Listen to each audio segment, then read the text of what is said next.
Thermal expansion is a very easy topic. Temperature increase, size increase. Reason behind it is the kinetic energy.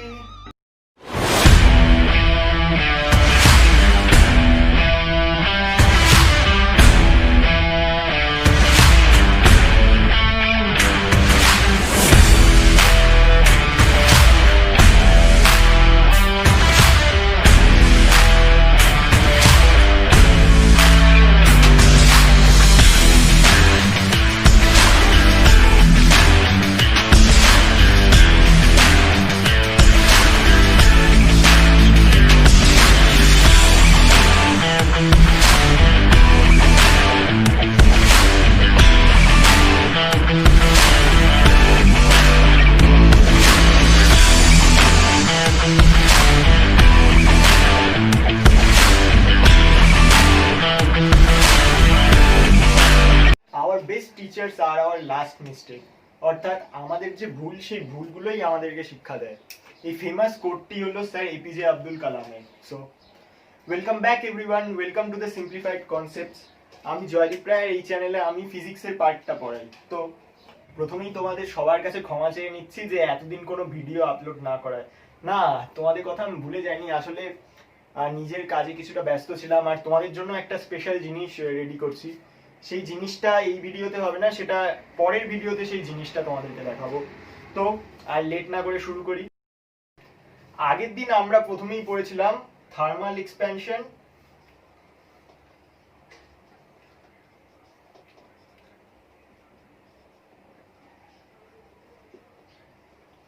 Expansion কি এই ব্যাপারটা পড়েছিলাম, আর তার সঙ্গে যে পার্টটা করেছিলাম আমরা সেটা হলো আলফা বিটা আর গামার এক্সপ্রেশন। তো সেই এক্সপ্রেশনটা আজকে আমাদের খুব কাজে লাগবে। তো সেই পার্টটা যদি ভুলে গিয়ে থাকো তাহলে সেটা আরেকবার করছি। এই যে একটা রড, এই রডের লেন্থ L1, উষ্ণতা θ1, রডের মেটেরিয়ালের দৈর্ঘ্য প্রসারণাঙ্ক আলফা, রডের উষ্ণতা বৃদ্ধি করে আমরা θ2 করলে রডের লেন্থ বেড়ে হয়ে যাবে L2। তাহলে লেন্থ এক্সপেনশন কোএফিসিয়েন্ট বা alpha equal to L2 minus L1 by L1 θ2 minus θ1। এই ফর্মুলাটা আজকে আমাদের খুব কাজে লাগবে। তো এটা এই কোণায় শর্টে লিখে রাখি।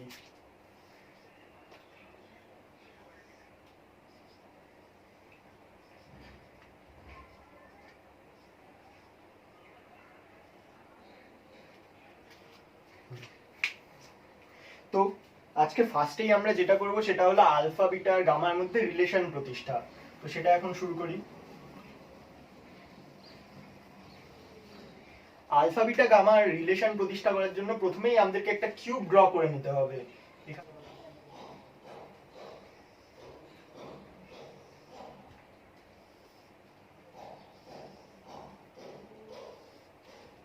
এই যে মোটামুটি একটা কিউব, এই কিউবের প্রত্যেকটা সাইডের লেন্থ হলো L1 আর কিউবের উষ্ণতা হলো θ1।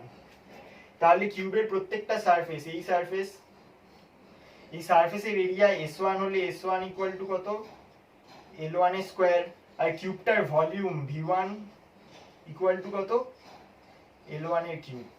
এখন এই কিউবটার আমরা যদি উষ্ণতা বৃদ্ধি করে θ2 করি, এই যে উষ্ণতা বৃদ্ধি করে আমরা কিউবটার উষ্ণতা করে দিলাম θ2। θ2 করলে কি হবে? কিউবটার ভলিউম এক্সপ্যানশন হবে। উষ্ণতা বৃদ্ধি করে θ2 করলে কি হবে? কিউবটার এক্সপ্যানশন হবে। তো সেই এক্সপ্যান্ড হওয়া কিউবটা আমরা এঁকে ফেলি।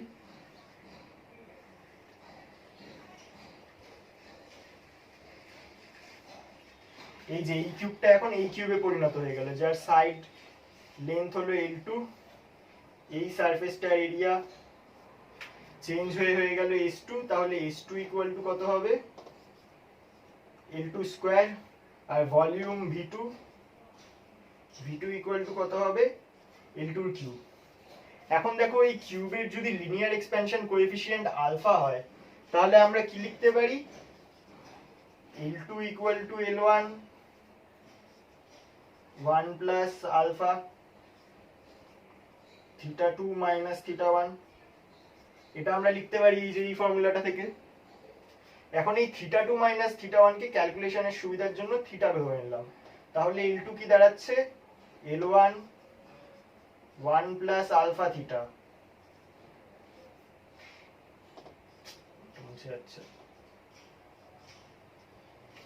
এখন এই যে ইকুয়েশনটা আছে, এখানে আমরা যদি L2 এর পরিবর্তে এই পার্টটা বসাই তাহলে কি দাঁড়াবে, S2 equal to L2 square that is equal to L1 square ব্র্যাকেটে 1 plus alpha theta whole square. এটাকে যদি এক্সপ্যান্ড করি তাহলে কি দাঁড়াচ্ছে, L1 square 1 plus 2 alpha theta plus alpha square theta square।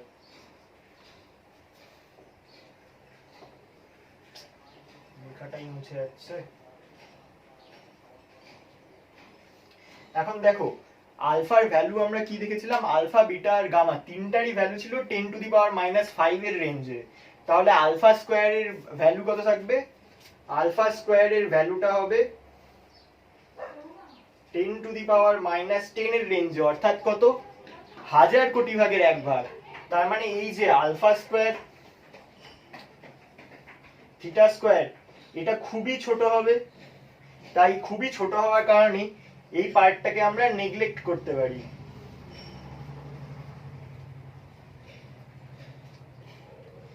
এই পার্টটা যদি আমরা নেগলেক্ট করি তাহলে এই ইকুয়েশনটা কি দাঁড়ায়, equal to L1 square 1 plus 2 alpha theta. এই যে এই কথাটা যেটা এখানে বললাম এটা এখানে ব্র্যাকেটে ছোট্ট করে লিখে দিতে হবে। আবার কি L1 square equal to S1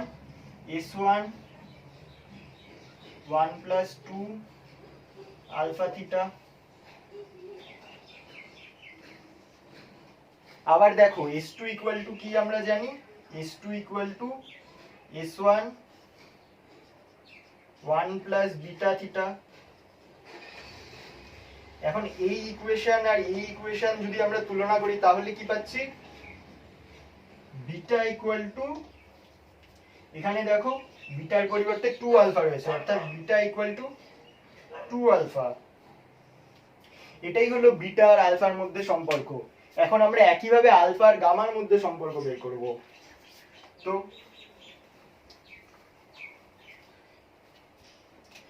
volume V2 equal to L2 এর cube.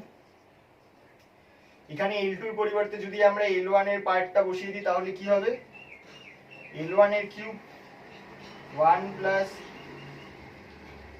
Alpha theta whole cube. এখানে L1 কিউবের পরিবর্তে আমরা V1 টা লিখে দিলাম, V1 ইনটু এটাকে যদি আমরা এক্সপ্যানশন করি a প্লাস b হোল কিউবের ফর্মুলায় তাহলে কি দাঁড়ায় 1 plus 3 alpha theta plus 3 alpha square theta square plus alpha cube theta cube. এই পার্টটা মুছে যাচ্ছে বারবার হাতে ঘষা লেগে।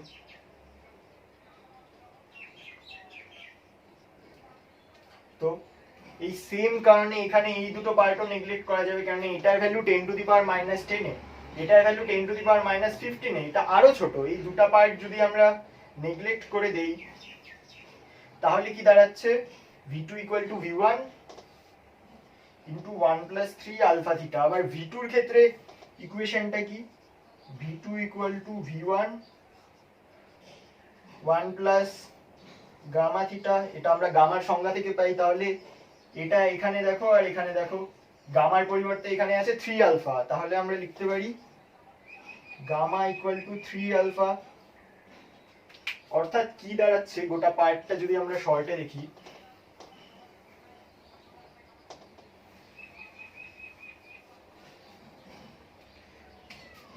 Beta equal to 2 alpha, gamma equal to 3 alpha. তাহলে আমরা যদি আলফা বিটা আর গামার রেশিও বের করি তাহলে কি হবে, alpha is to beta is to gamma that is equal to alpha is to 2 alpha is to 3 alpha. এখানে বিটার পরিবর্তে 2 আলফা আর গামার পরিবর্তে 3 আলফা লিখে দিলাম। তাহলে এটা রেশিওটা কি হচ্ছে 1:2:3, অর্থাৎ α:β:γ ইকুয়াল টু 1:2:3। এই যে এই পার্টটা, এটা ডাইরেক্ট প্রমাণ কোথাও আসে না, তবে এখানটা দেখে শর্ট এমসিকিউ খুব আসে। যেমন একটা দিয়ে দিল কোনো একটা পদার্থের আলফার ভ্যালু 5 × 10⁻⁻5 পার ডিগ্রি সেন্টিগ্রেড, তাহলে এই পদার্থের গামার ভ্যালু কত হবে? আমরা কি জানি গামা ইকুয়াল টু 3 আলফা, তাহলে ডাইরেক্ট এখানে 15 × 10⁻⁻5 পার ডিগ্রি সেন্টিগ্রেড। এরকমই শর্ট প্রশ্ন আসে। তো এইবার এখানটা থেকে একটা শর্ট প্রশ্ন করি, বইয়ে আছে সেই প্রশ্নটা।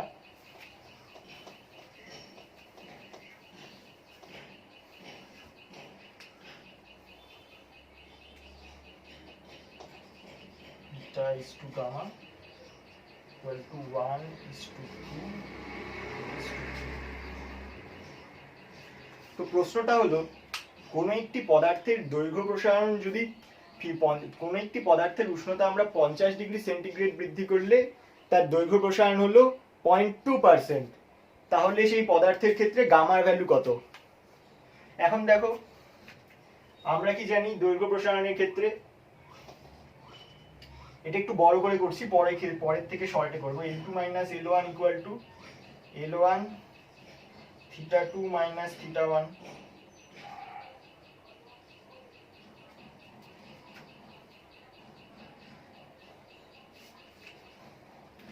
এখানে ইনটু একটা আলফা হবে। এখন দেখো দৈর্ঘ্য বৃদ্ধি পেয়েছে 0.2%, তাহলে এখানে আমরা লিখতে পারি 0.2 ইকুয়াল টু 100, এখানে প্রথমিক দৈর্ঘ্যটা আমরা 100 ধরলাম, ইনটু 50 ইনটু আলফা। তাহলে আলফা ভ্যালুটা কি হবে?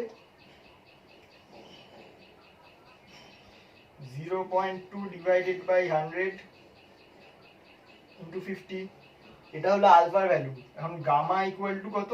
Gamma equal to 3 alpha. এখানটা থেকে যে আলফার ভ্যালুটা বের হবে সেটা যদি এখানে পুট করি তাহলেই আমরা গামার ভ্যালুটা পেয়ে যাব। তো এরকমই শর্ট প্রশ্নগুলো থাকে এখান থেকে।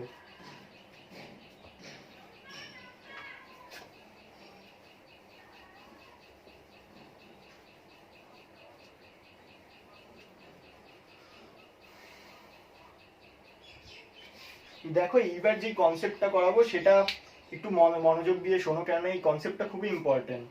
শুধু আমাদের 11 এর ফিজিক্সে না, এটা 11, 12 কলেজে যে কোনো স্ট্রিম নিয়ে তুমি পড়লেই কাজে লাগবে। তো দেখো এখানে আমরা যে কিউবটা নিলাম প্রমাণ করার সময়, সেই কিউবটার ক্ষেত্রে আমরা কি ধরলাম? দৈর্ঘ্য প্রসারণ গুণাঙ্ক আলফা, অর্থাৎ কি কিউবের যে এই বাহুর ক্ষেত্রেও দৈর্ঘ্য প্রসারণ গুণাঙ্ক আলফা, এই বাহু এর ক্ষেত্রেও দৈর্ঘ্য প্রসারণ গুণাঙ্ক আলফা, এর ক্ষেত্রেও দৈর্ঘ্য প্রসারণ গুণাঙ্ক আলফা, অর্থাৎ প্রত্যেকটা বাহুর ক্ষেত্রে দৈর্ঘ্য প্রসারণ গুণাঙ্কের মান সেম।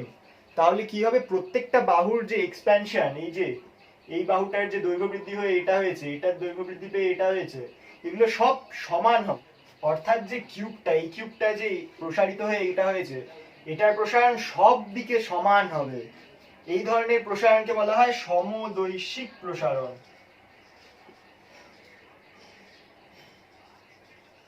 সমদৈশিক প্রসারণ ইংরেজিতে বলা হয় আইসোট্রপিক এক্সপ্যানশন। দেখো এই সমদৈশিক লেখাটার মধ্যে দুটো পার্ট রয়েছে, সম মানে সমান, আর এটা হলো দৈশিক বা দেশ বা দিক। অর্থাৎ সমদৈশিক কথাটার মানে কি? সব দিকে সমান। সমদৈশিক সমান দিক, সব দিকে সমান, এই ধরনের প্রসারণটাই হলো সমদৈশিক প্রসারণ। ইংরেজিতেও আইসো এই কথাটার মানে হলো সেম, আর ট্রপিক মানে হলো ডাইরেকশন, অর্থাৎ সেম ডাইরেকশন, সব ডাইরেকশনে সেম পরিমাণ এক্সপ্যানশন, এটাই হলো সমদৈশিক প্রসারণ বা আইসোট্রপিক এক্সপ্যানশন। এতক্ষণ পর্যন্ত আমরা যে সমস্ত পদার্থ নিয়ে আলোচনা করলাম, আজকের কিউবটা বা আগের দিনের যে ট্রায়াঙ্গেলটা ছিল সেগুলো সবই হলো সমদৈশিক প্রসারণের উদাহরণ। কিন্তু কিছু কিছু পদার্থ রয়েছে যাদের ক্ষেত্রে এই বাহু বরাবর দৈর্ঘ্য প্রসারণ গুণাঙ্কের মান α1, এই বাহু বরাবর দৈর্ঘ্য প্রসারণ গুণাঙ্কের মান α2, এই বাহু বরাবর দৈর্ঘ্য প্রসারণ গুণাঙ্কের মান α3।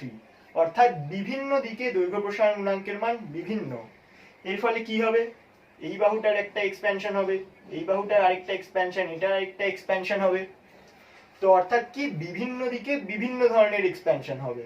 এটাকে বলা হয় অসমদৈশিক।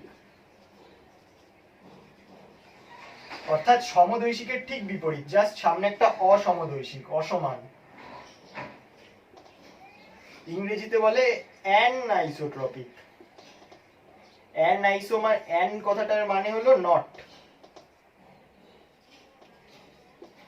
নট আইসোট্রপিক বা অ্যানআইসোট্রপিক। তো এই পার্টটা শর্টে লিখে দেই।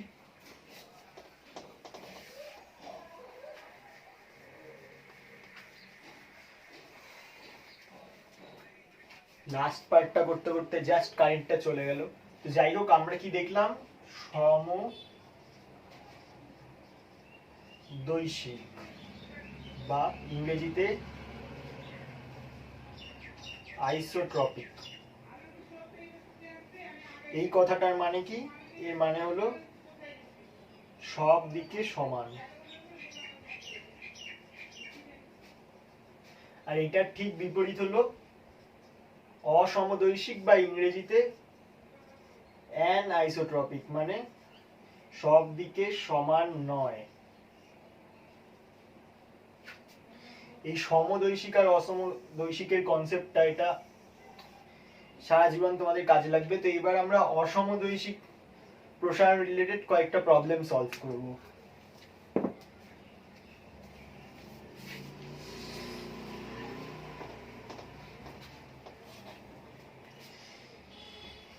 অ্যাকচুয়ালি চ্যানেলটাতে ভিডিও খুব একটা স্পিডে আসছে না, তো ঠিক করলাম যে এই যে মে মাসটা তো চলে গেল, জুন মাস থেকে প্রত্যেক সপ্তাহে 3 দিন করে আমি ভিডিও দেব। সেটা হয় মানডে, ওয়েডনেসডে, ফ্রাইডে,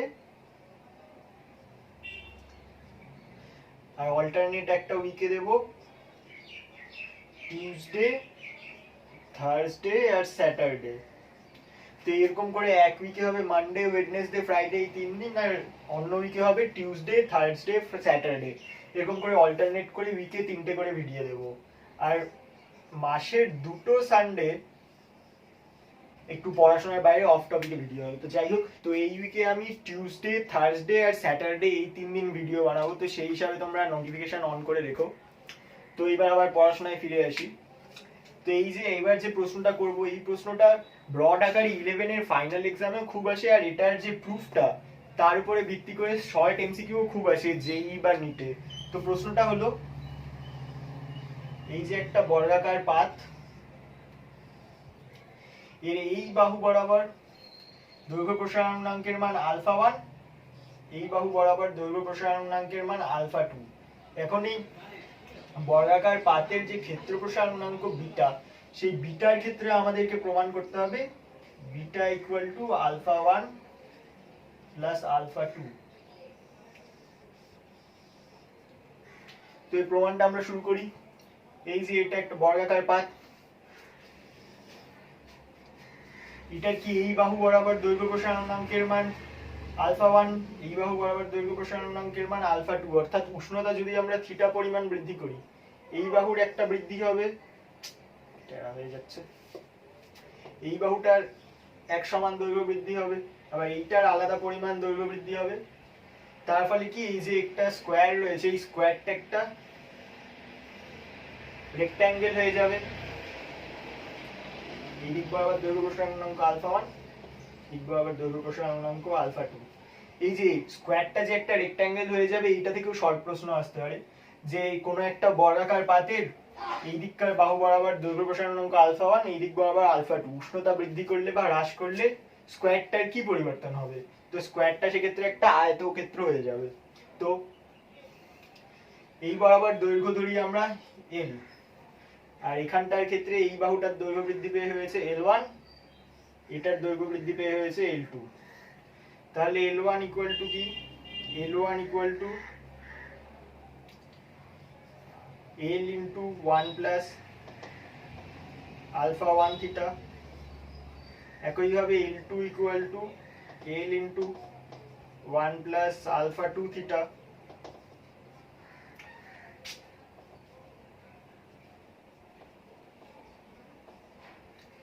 দেখো এইখানটায় যে বর্গাকার পাতটা রয়েছে এর ক্ষেত্রফল S1 equal to L square, আর এখানটাতে যে আয়তকার পাতটা রয়েছে এর ক্ষেত্রফল S2 যদি ধরি তাহলে S2 ইকুয়াল টু কত, L1 ইন্টু L2।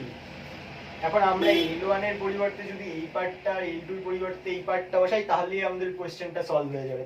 তাহলে কি হবে, L1 এর পরিবর্তে এটা আর L2 এর পরিবর্তে এটা বসালে কি পাবো, L এর স্কয়ার, তারপরে 1 প্লাস আলফা 1 থিটা ইন্টু এটা 1 প্লাস আলফা 2 থিটা গুণ করলে কি হবে, এই L স্কয়ারের পরিবর্তে আমরা S1 লিখে দিলাম, S1 1 plus alpha 1 theta plus alpha 2 theta plus alpha 1 alpha 2 theta square.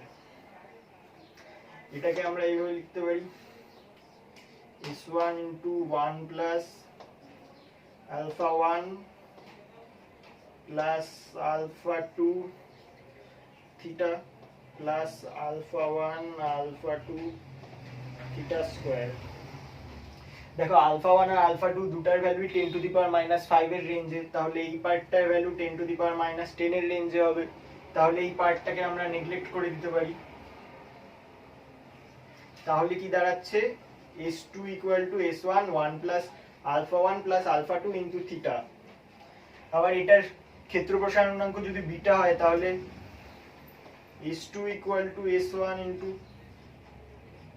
1 plus beta into theta. তাহলে কি হচ্ছে, বিটার ভ্যালুটা alpha 1 into alpha 1 plus alpha 2। প্রমাণ হয়ে গেল যে beta equal to alpha 1 plus alpha 2। এবার ডাইরেক্ট প্রমাণটা আসতে পারে আমাদের 11 এর ব্রড কোশ্চেনে, আর যে শর্ট দুটো পদার্থ কোন একটা পদার্থের আলফা 1 আর আলফা 2 দিয়ে দিল তাহলে বিটার ভ্যালুটা কত হবে, এরকম প্রশ্ন আসতে পারে হলো আমাদের জেইতে। এইটা কোশ্চেনের একদম সেম আরেকটা প্রমাণ, সেম আরেকটা পার্ট রয়েছে, সেটা হলো একটা কিউব নিলাম,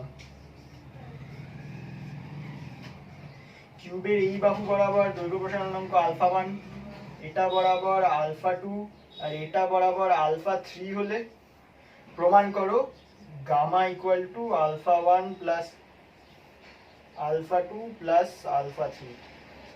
তো এটা তোমরা নিজেরাই করে নিতে পারবে এইভাবে।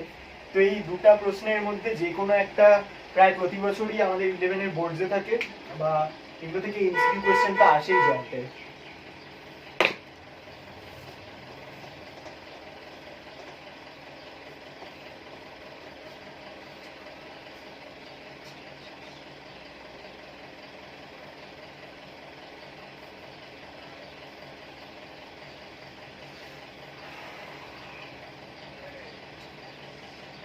এইবার যে প্রশ্নটা করাবো সেই প্রশ্নটা একটু টাফ কোয়েশ্চেন, আসলে এটা যেই অ্যাডভান্সের কোয়েশ্চেন 1996 এর। তো কোয়েশ্চেনটা একটু মন দিয়ে দেখো।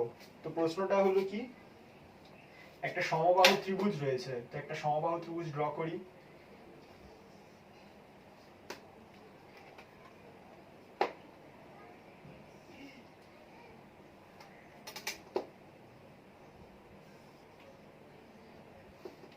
এই যে এ বি সি একটা সমবাহু ত্রিভুজ, যার এই বাহু আর এই বাহু বরাবর দৈর্ঘ্য প্রসারণাঙ্কের মান হলো বিটা, আর এই বাহু বরাবর দৈর্ঘ্য প্রসারণাঙ্কের মান আলফা। এই ত্রিভুজটার উষ্ণতা টি ডিগ্রি সেন্টিগ্রেড বৃদ্ধি করি। টি ডিগ্রি সেন্টিগ্রেড বৃদ্ধি করলে কি হবে, এই দুটা আর এই দুটার প্রসারণ এক হবে আর এটার প্রসারণ আলাদা হবে। ফলে কি হবে, এই যে মাঝের এই অ্যাঙ্গেলটা চেঞ্জ হবে। তো সেই অ্যাঙ্গেলের চেঞ্জটা কত সেটাই আমাদেরকে বের করতে হবে। অর্থাৎ এই ত্রিভুজটাই যদি আমরা এখন পরিবর্তিত হয়ে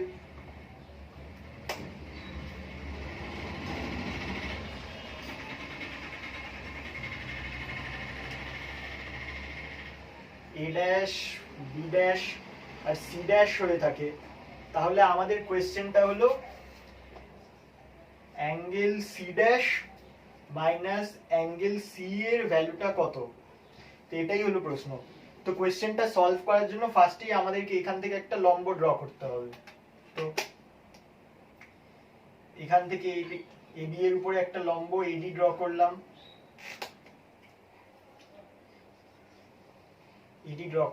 এডি লম্ব ড্র করলে কি হবে, এই ত্রিভুজটা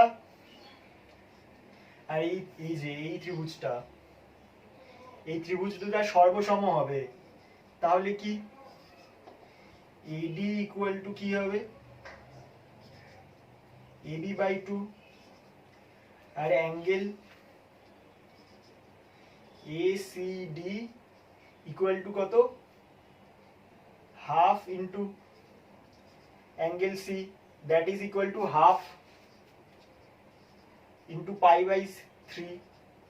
এই অ্যাঙ্গেলটার মান হলো পাই বাই 3 বা 60 degree, that is equal to pi by 6। আর এই ত্রিভুজ সমবাহু ত্রিভুজের বাহুটাকে যদি আমরা এল ধরি, তাহলে এডি ইকুয়াল টু কত,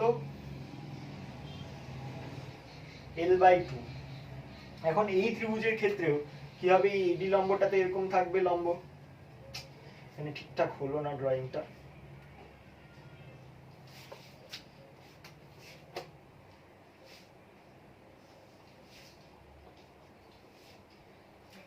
এই যে এডি লম্বটা ড্র করলে এখানেও এই ত্রিভুজ আর এই ত্রিভুজটা সর্বসম হবে। তো আমরা এই যে কোণটা, এই কোণটার মান আমরা ধরলাম বৃদ্ধি পেয়েছে 2 থিটা পরিমাণ, অর্থাৎ C dash minus C equal to আমরা 2 থিটা ধরে নিলাম। তাহলে এখানে angle C dash equal to কত, C dash equal to pi by 3 plus 2 theta, অর্থাৎ এই যে এই অ্যাঙ্গেলটা, এই হাফ অ্যাঙ্গেলটা A dash C dash D, that is equal to pi by 6 plus theta. এই বাহুটা, এটার দৈর্ঘ্য ছিল এল, এখানে ধরে নিলাম এটার দৈর্ঘ্য হয়েছে L1, আর এই বাহুটা এটার দৈর্ঘ্য হয়েছে L2। তাহলে এই ক্ষেত্রে A dash D equal to কত, A dash D equal to L2 by 2, আর A dash C dash equal to L1। এখন দেখো L1 ইকুয়াল টু কি, L into 1 plus beta T, আর L2 equal to L into 1 plus alpha T. তো এইবার যে কাজটা করব, এই যে অ্যাঙ্গেলটা, অ্যাঙ্গেল এসিডি এর সাইন আমরা নেব। তো sine of angle A dash C dash D equal to কত হবে, sine of pi by 6 plus theta. এখন এই যে A dash C dash D এর সাইনের মানটা কি, এই যে এইটা A dash C dash D অ্যাঙ্গেলটা, তাহলে এর বিপরীত বাহু বা উচ্চতা equal to A dash D, A dash D divided by হলো অতিভুজ এ ড্যাশ সি ড্যাশ। আর এই যে এই পার্টটাকে একটা ফর্মুলাতে ভাঙানো যায়, এটা অঙ্কে হয়তো তোমরা পরে করবে, 11এই আছে এটা, sine a plus B equal to sine A cos B plus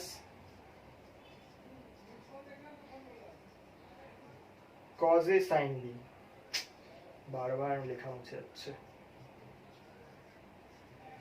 তো এই ফর্মুলাতে পাই বাই 6 প্লাস থিটাকে ভাঙালে কি হবে, sine pi by 6 cos theta plus cos pi by 6 sin theta. এখন দেখো a ড্যাশ d এর জায়গায় আমরা লিখতে পারি L2 বাই 2, মানে L2 এর পরিবর্তে আমরা আবার এখানে লিখতে পারি L into 1 plus alpha theta, L into 1 plus alpha t divided by 2।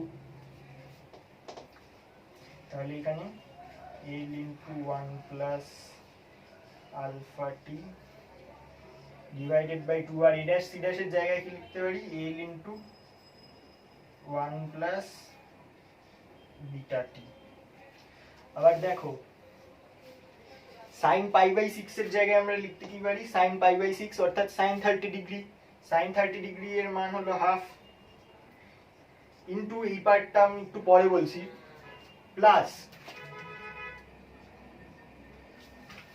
এই cos pi by 6, cos pi by 6 অর্থাৎ cos 30 ডিগ্রি, এর মান কত, এর মান হলো √3/2 ইনটু, এবারে ইনটুর পার্টটাতে দেখো আমরা ফার্স্টে এটা দিয়ে করছি, আমরা কি জানি cos of 0 degree that is equal to 1 বা cos 0 ইকুয়াল টু 1। এখন দেখো এই যে আমাদের যে এখানে আলফা আর বিটার ভ্যালুটা রয়েছে, আলফা আর বিটার ভ্যালুটা 10⁻⁻5 এর রেঞ্জে, অর্থাৎ 1 এর থেকে এর মানটা অনেক কম। তার ফলে কি হবে, এই যে থিটা, এই থিটার মানটাও খুব কম হবে, অর্থাৎ থিটা অলমোস্ট শূন্য হবে। থিটা অলমোস্ট শূন্য হলে কি হবে, cos of theta almost cos 0 that is equal to 1। তাই এখানে আমরা cos থিটার পরিবর্তে 1 লিখব। আবার sin থিটার ক্ষেত্রে কি হবে, sin থিটার ক্ষেত্রে যে ফর্মুলাটা রয়েছে সেটা ডাইরেক্ট বসাতে হবে, কেননা এটার প্রমাণটা খুবই হাই লেভেলের প্রমাণ, এটা 11এও নেই। sin থিটার ক্ষেত্রে কি হবে, থিটার মান যদি 0 এর খুব কাছাকাছি হয় তাহলে sin থিটার ভ্যালুটা ইকুয়াল টু থিটা হয়। তো এখানে আমরা sin থিটার পরিবর্তে থিটা লিখে দিলাম, তাহলে কি দাঁড়াচ্ছে, এখানে l যদি কেটে দিই 1 plus alpha t divided by 2 1 plus beta t equal to half plus √3/2 theta.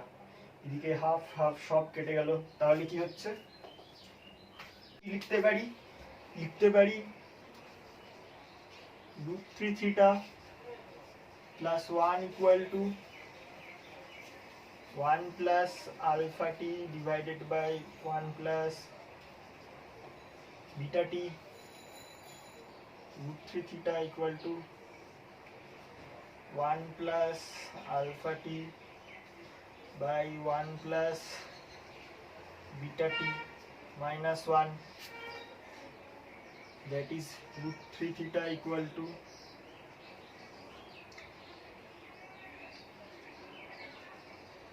alpha t minus beta t divided by 1 plus beta t। এইখানটা থেকে আমরা কি লিখতে পারি, 2 theta equal to 2 alpha minus beta t divided by √3 1 plus beta t। অর্থাৎ এই যে 2 থিটার ভ্যালুটা হলো এটা। এই কোয়েশ্চেনটা একবার অ্যাডভান্সে এসেছিল, তো একটু এটার দিকে নজর দিও, বাকি একটু আস্তে আস্তে যদি এটা সলভ করো আরামসে হয়ে যাবে।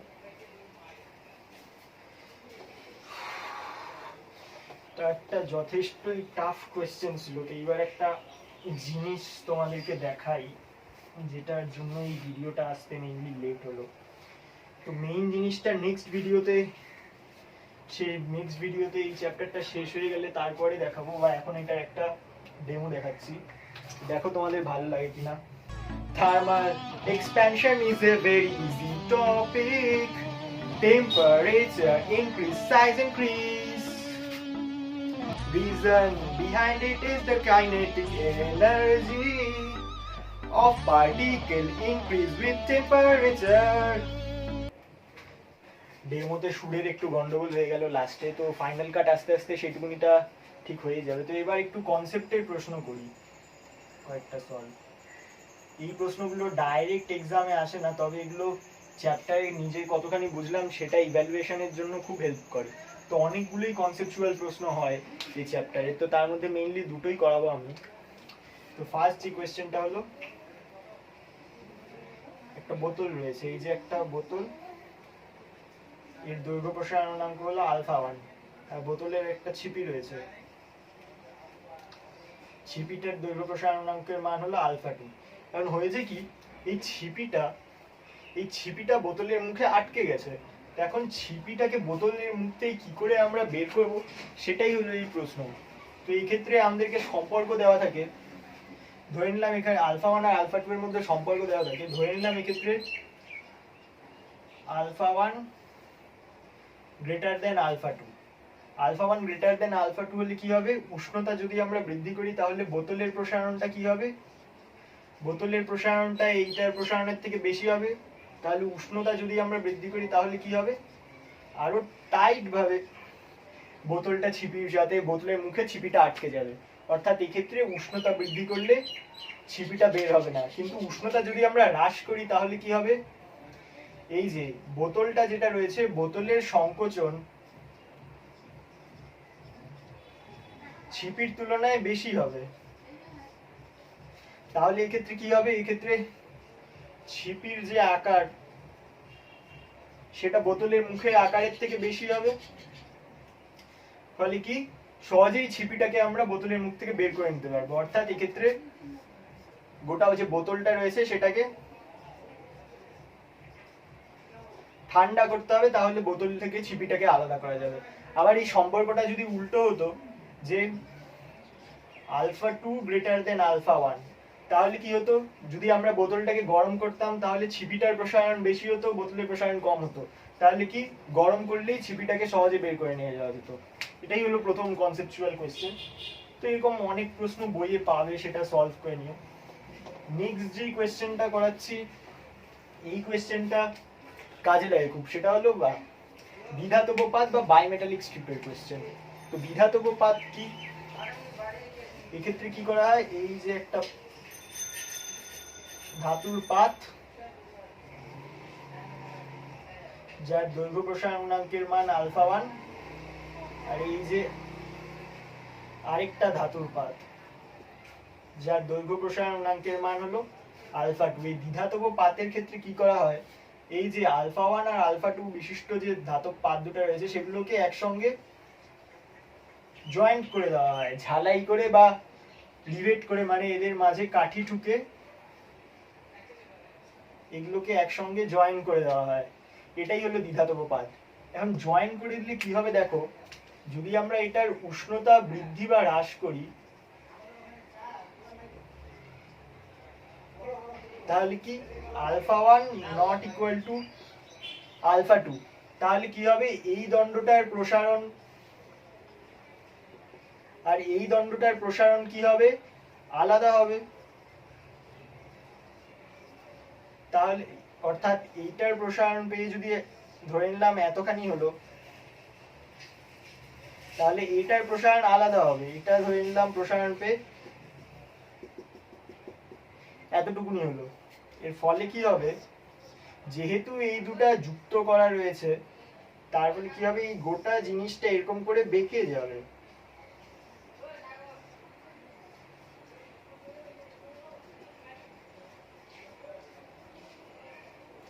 এখন এই বাঁকটার একটা ভেতরের দিক রয়েছে, এটা যেমন এই বাঁকের ভেতরের দিক, এটা বাইরের দিক।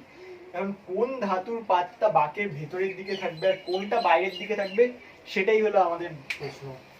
তো এটা সলভ করা যায়।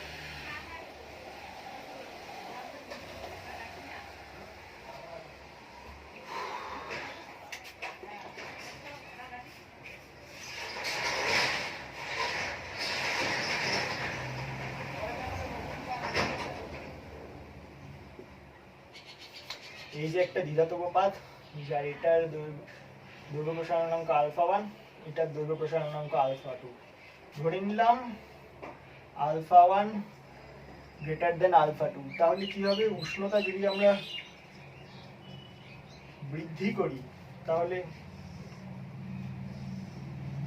এটার দৈর্ঘ্য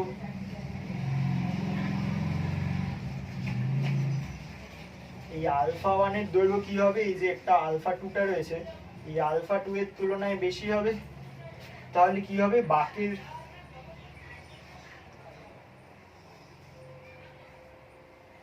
এই দেখো বাঁকের ভিতরের দিকে যে পদার্থটা রয়েছে সেটার দৈর্ঘ্য কম, আর বাইরের দিকে যে পদার্থটা রয়েছে সেটার দৈর্ঘ্য বেশি। অর্থাৎ এইটা থাকবে বাঁকের বাইরে, আর এই যে এটা থাকবে বাঁকের ভেতরে। অর্থাৎ উষ্ণতা বৃদ্ধি করার ক্ষেত্রে যার আলফা ভ্যালু, লিখে দিই কথাটা,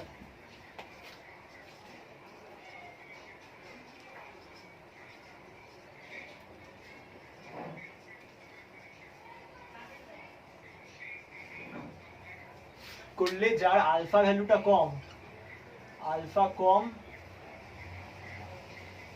সে বাঁকের ভেতরে থাকবে।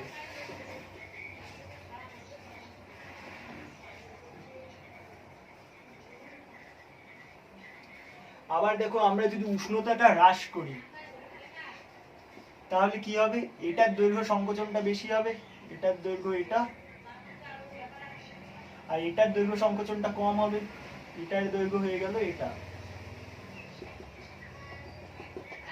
তাহলে এইবার আবার কি, এইবার উল্টো ঘটনা হবে, বাঁকের ভেতরের দিকে থাকবে হলো, বাঁকটা ড্র করলে বাঁকের ভেতরের দিকে থাকবে যা আলফা ভ্যালু বেশি, এটা আলফা ভ্যালু বেশি। বাঁকের বাইরের দিকে থাকবে যার আলফা ভ্যালু কম। অর্থাৎ উষ্ণতা হ্রাস করলে যার আলফা বেশি সে বাঁকের ভেতরে থাকবে। এটাই হলো বায়োমেটালিক স্ট্রিপের মেইন প্রশ্ন।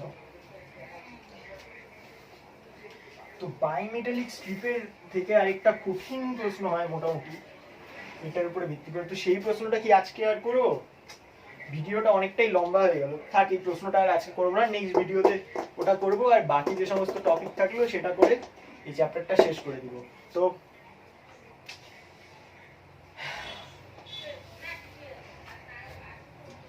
Good bye everyone. নেক্সট যে মঙ্গলবারে ভিডিওটা আসবে সেটাতে এই চ্যাপ্টারটা শেষ করে দিয়ে নতুন চ্যাপ্টার স্টার্ট করার চেষ্টা করবো। তো স্টে হোম, স্টে সেফ, আর কিপ প্র্যাকটিসিং ফিজিক্স। ও আরেকটা কথা বলতে ভুলেই গেলাম, লাস্ট দিনের ভিডিওর মতো আজকেও যে সমস্ত করালাম সেগুলোর পিডিএফ আমি ড্রাইভে দিয়ে দিচ্ছি, তো এখান থেকে টোকার প্রয়োজন নেই। তো গুড বাই।